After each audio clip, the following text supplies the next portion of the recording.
President Vladimir Putin says Russia will wait for rock-hard evidence before deciding who carried out an alleged chemical weapons attack in Syria last month. He says all options remain on the table, but facts and international authorization should come before intervention. Joining me live with the details is RT's Sean Thomas. Hey there, Sean. What else did the president have to say? Well, Vladimir Putin, in speaking with the Associated Press, strongly warned the West against unilateral action against Syria, and also said that if the United States has proof that chemical weapons were used by the Bashar al-Assad regime, then it must be presented to the UN Security Council. But the president did say that he's not against the idea of action and supports a possible resolution if it goes through proper legal international channels, and that would be the United Nations after a credible investigation. Listen to what he had to say about that. Russia will be ready to take strong action if we have exact and unbiased information about who committed these crimes and what weapons were used.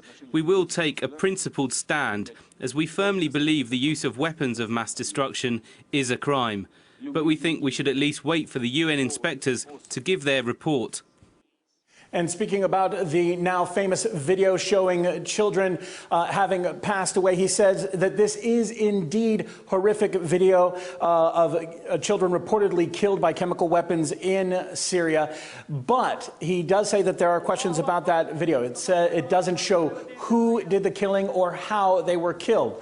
It also said that there are claims that this video is provided by groups that have links to Al-Qaeda. Another thing he said that about these children, we don't see any doctors in the video. We don't see any parents. We don't know who they are. And this all needs to be investigated before any rash decisions are made. He also raised questions about what if it's shown by the UN evidence that it was in fact the Syrian rebels that used chemical weapons. He wasn't sure how the United States would react in that situation. Let's listen to what he had to say. Certainly those pictures of dead children are just hideous, but they don't prove anyone's guilt. Even in the US, some experts think the evidence presented by the administration is not compelling. It's possible that the opposition staged a provocation in order to give their patrons an excuse for military intervention. But there is also another question. If there is evidence that it's the militants that have been using WMD, what will the US do to them? What will these sponsors do? Will they stop supplying weapons? Will they start hostilities against militants?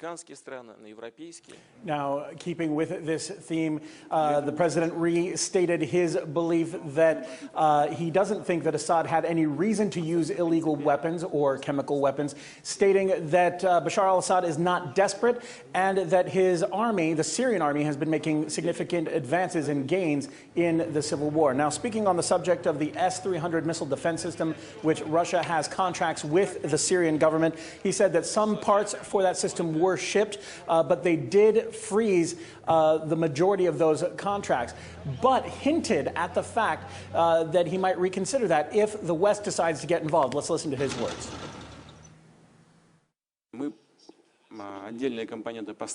We have supplied some of the components of the S-300, but the delivery hasn't been completed. We've suspended it for now. But if we see that steps are taken that violate existing international norms, we'll think about how we should act in the future, in particular regarding supplying such sensitive weapons to certain regions of the world. So the president speaking a lot on the topic of Syria and reiterating the fact that they don't want the West to get involved, making any hasty judgments. Well, Syria isn't the only subject poisoning relations between the two countries right now, Sean. I mean, is it?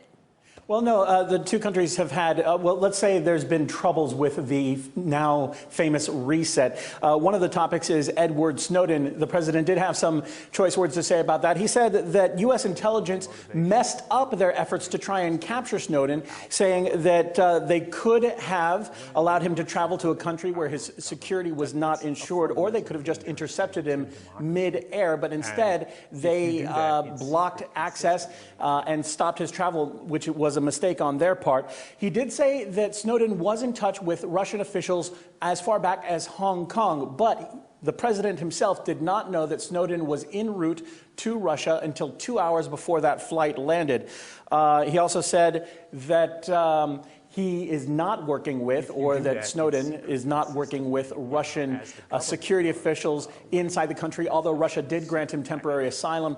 And although since Snowden has been inside Russia, his visit has been shrouded in secrecy. So President kind of toying with what is going on in the Snowden world as well. Sean Thomas, thank you very much.